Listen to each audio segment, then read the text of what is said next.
3, 2, 1, va. Hoy conversaremos con el doctor Álvaro García Manrique, Intendente Nacional de Prevención y Asesoría de la SUNAFIL, sobre las modalidades formativas laborales. Doctor Álvaro García, muy buenos días. Empecemos definiendo qué son las modalidades formativas laborales. Muy buenos días, amigos del Facebook. Las modalidades formativas laborales son tipos especiales de convenio que, si bien es cierto, no generan una relación laboral, sí permiten al beneficiario complementar lo aprendido en las clases a fin de poder aplicarlo en una situación real de trabajo. Y cuéntenos, ¿cuáles son dichas modalidades formativas? La ley estipula las siguientes modalidades formativas: el aprendizaje, que incluye a la práctica preprofesional, también está la práctica profesional, también se encuentra la capacitación laboral juvenil, la pasantía y la actualización para la reinserción laboral. Y sobre las modalidades formativas de prácticas preprofesionales y también las profesionales, ¿cuándo puede durar dicho convenio? En este caso, la duración es diferente. Para las prácticas preprofesionales no existe un plazo máximo de duración de estas prácticas. Claro está, no pueden exceder del tiempo hasta que el alumno culmina los estudios, es decir, adquiere la condición de egresado. Un practicante universitario, por ejemplo, que comienza sus prácticas en el segundo año, podrá hacerlo hasta el final de los estudios y, insisto, hasta que adquiera la condición de egresado. Para el caso de las prácticas profesionales, sí existe un plazo claramente establecido en la norma. El plazo es de 12 meses o hasta que se titula lo que ocurra primero. ¿Qué quiere decir esto? Que si un practicante profesional tiene un convenio de 12 meses, pero al sexto mes se titula, obtiene el título profesional, entonces en ese momento se terminará el convenio de prácticas profesionales. Doctor, vamos a recordarle a nuestros amigos de Facebook que pueden mandarnos nuestras consultas a través de sus comentarios en esta transmisión en vivo. Bueno, sigamos. ¿Y cuánto es lo mínimo de la subvención económica para las modalidades formativas de prácticas profesionales? Para el caso de las prácticas preprofesionales y profesionales, se ha establecido el pago de una subvención económica que, sin embargo, está sujeta al cumplimiento de la jornada de prácticas que deben cumplir. Me explico. En el caso de las prácticas preprofesionales, la jornada de prácticas semanal no pueden superar las 30 horas. En el caso de las prácticas profesionales, la jornada semanal no puede superar las 48 horas. Si el practicante, sea preprofesional o profesional, cumple con cubrir ese total de horas, es decir, 30 horas para el preprofesional y 48 horas para el profesional, tiene derecho a percibir una subvención económica no menor a la remuneración mínima vital vigente. En estos momentos, la remuneración mínima vital asciende a 930 soles. ¿Qué obligaciones tiene el empleador frente al cumplimiento de las modalidades formativas laborales, doctor? En el caso de las prácticas, las modalidades formativas laborales, que incluyen las prácticas, como ya se ha dicho, las empresas tienen una serie de obligaciones, como son las siguientes. En primer lugar, tiene que existir un convenio escrito, debidamente formalizado, un convenio sobre modalidades formativas laborales. Además, las personas beneficiarias de las modalidades formativas laborales tienen derecho a, como ya se ha dicho, una subvención económica mensual no menor a la remuneración mínima vital, siempre que cubra el mínimo de horas que le establece la norma. Asimismo, tienen derecho a una jornada máxima de 30 horas o de 48 horas, dependiendo si son practicantes preprofesionales o profesionales. Asimismo, tiene derecho al descanso en días feriados y en descanso semanal. Asimismo, tiene derecho a 15 días de vacaciones debidamente subvencionadas, luego de cubrir 12 meses de prácticas continuas. Asimismo, tiene derecho a percibir cada 6 meses de modalidades formativas una subvención adicional, equivalente a media subvención mensual. Es decir, si un practicante preprofesional, por ejemplo, percibe una subvención de 1.000 soles, al cabo de 6 meses va a percibir su subvención de ese mes de 1.000 soles más 500 soles por ser este pago especial cada 6 meses. Y finalmente, también tienen derecho las personas bajo modalidades formativas laborales a contar con un seguro que puede ser contratado con una compañía privada o con eSalud que brinde una cobertura no menor al equivalente a 14 subvenciones mensuales en caso de enfermedad y de 30 subvenciones mensuales en caso de accidente. Dejo constancia que estos montos de 14 y 30 subvenciones económicas adicionales no son pagos a la persona bajo modalidades formativas, sino que es el monto de la cobertura para efectos de la asistencia médica. Doctor García, y cuéntenos, si el empleador no cumple con lo establecido por la ley, ¿qué debería hacer el practicante, preprofesional o profesional? En este caso, el practicante, preprofesional o profesional, a quien no se le cumple con estos derechos que acabo de enumerar, tiene la posibilidad de presentar una denuncia ante SUNAFIL. Si bien es cierto, como ya se ha dicho también, las prácticas preprofesionales y profesionales no generan una relación laboral con la persona, SUNAFIL igualmente tiene la competencia de fiscalizar el cumplimiento de esos derechos.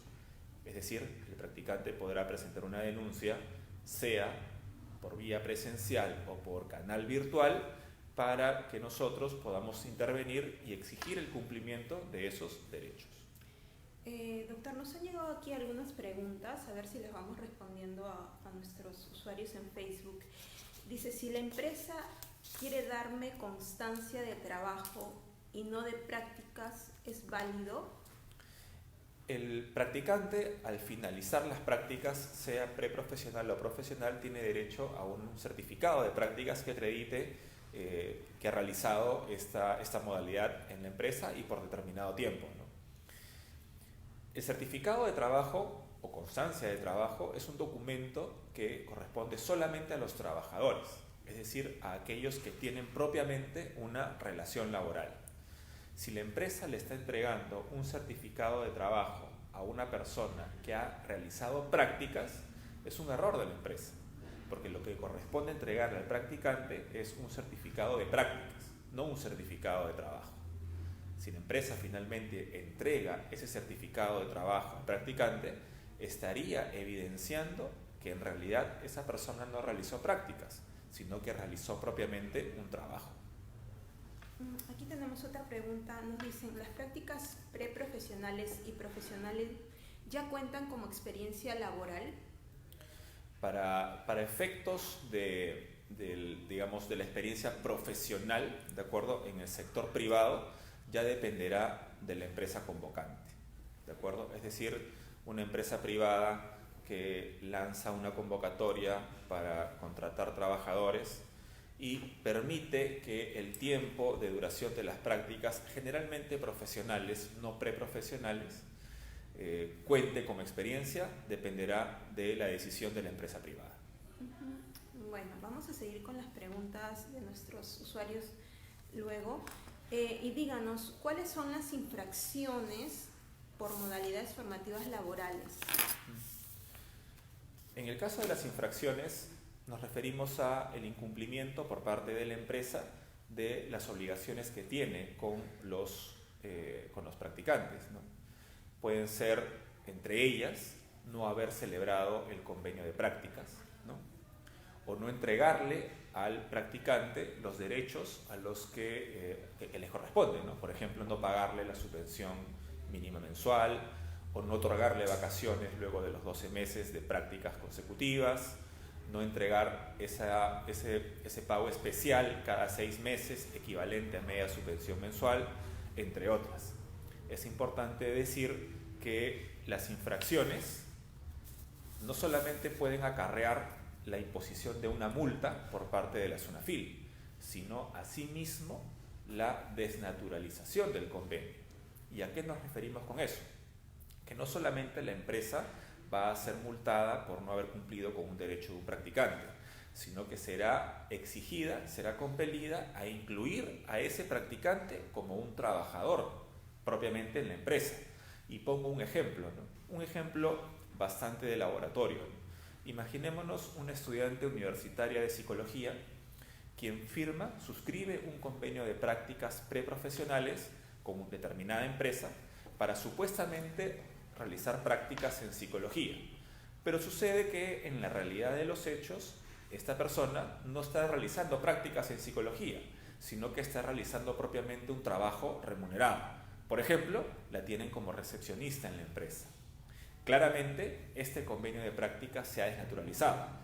¿Por qué? Porque el estudiante no está realizando sus prácticas en aquello que está estudiando. No olvidemos que el objetivo de las modalidades formativas laborales y puntualmente de las prácticas, sean preprofesionales o profesionales, es complementar los estudios aplicando lo aprendido en una situación real de trabajo. Y ello presupone que las prácticas se realicen en lo que precisamente estudia o ha estudiado el beneficiario. Doctor García, vamos a continuar con las consultas de nuestros usuarios. Aquí nos dice Elisa, ¿qué sucede cuando de manera continua las prácticas preprofesionales y profesionales, a pesar de que el estudiante ya terminó la carrera, tanto las subvenciones como el descanso físico, se siguen contabilizando? Ella consulta, ¿no?, si es válido, si ya el estudiante culminó la carrera. Como se ha dicho hace unos minutos, las prácticas preprofesionales terminan cuando el estudiante adquiere la condición de egresado. Es decir, ya culminó los estudios y hay un documento emitido por la universidad, por ejemplo, que acredita que ha aprobado todos los cursos y tiene la condición de egresado. En ese momento, la práctica preprofesional termina. A la empresa le quedan, digamos, 2 alternativas. O contrata a ese trabajador, a ese ya egresado, como un trabajador en planilla, o continúa con el plan de formación, pero ya no podrá ser a través de unas prácticas preprofesionales, sino a través ahora de prácticas profesionales. En el caso consultado, aparentemente esta persona ya terminó de estudiar, pero sigue realizando prácticas. Es muy probable que ya no sean prácticas preprofesionales, sino ahora prácticas profesionales. Pero si está realizando todavía prácticas preprofesionales luego de haber egresado, ahí sí habría una irregularidad. Entonces la recomendación al ciudadano que ha realizado la consulta es que verifique qué tipo de convenio ha firmado con la empresa luego de haber egresado. Si son prácticas profesionales, el tema es regular. Aquí nos preguntan sobre la subvención a un practicante preprofesional y profesional con respecto a la microempresa. Es decir, ¿el monto es igual? ¿Hay una diferencia? ¿O cómo es específicamente el tratamiento aquí en este tipo de empresa? No hay una diferencia, ¿no? El monto de la subvención económica que se paga al practicante es el mismo para la micro, pequeña, mediana y gran empresa. Repito, siempre que el practicante alcance a cubrir las horas que establece la norma. Si un practicante preprofesional no cubre las 30 horas por razones académicas, porque estudia, sino solamente 20 horas semanales, entonces no recibirá el íntegro de la subvención económica, que es equivalente a la remuneración mínima vital, sino la parte proporcional. Pero estas reglas son estandarizadas para todo tipo de empresa con prescindencia del tamaño de la misma. Doctor, finalmente, díganos qué acciones está realizando la SUNAFIL para capacitar tanto a los empleadores como a los practicantes para que se cumpla lo establecido por la ley. Nosotros hemos detectado que muchas empresas no registran a sus practicantes, a las personas bajo modalidades formativas laborales. Entonces, se ha evidenciado de pronto un desconocimiento sobre la normativa en materia de modalidades formativas laborales o el poco uso que se le está dando a estas herramientas. Y son herramientas muy importantes porque permiten a los estudiantes incorporarse al mercado laboral, ¿no? Si un practicante preprofesional tiene un buen rendimiento, probablemente continúe en esa empresa realizando prácticas profesionales y, de ser el caso, ya luego es contratado propiamente por la empresa. Entonces es una herramienta muy importante para el ingreso de los jóvenes al mercado laboral. Bajo esa premisa, SUNAFIL está realizando mucha labor de orientación, difusión de la normativa en materia de modalidades formativas laborales. Estamos realizando seminarios a nivel nacional con universidades, con institutos, con centros de estudios superiores. Asimismo, hemos enviado una alerta laboral a un número determinado de empresas, recordándole que existe esta herramienta de las modalidades formativas laborales, y asimismo hemos enviado cartas a un universo de empresas previamente identificados, recordándole la obligación de celebrar un convenio cuando incorporen personas bajo modalidades formativas laborales. Listo, doctor García. Muchísimas gracias por su participación. Y a todos nuestros seguidores, recuerden que también nos pueden seguir a través de Twitter como @SUNAFILPerú. Muchas gracias.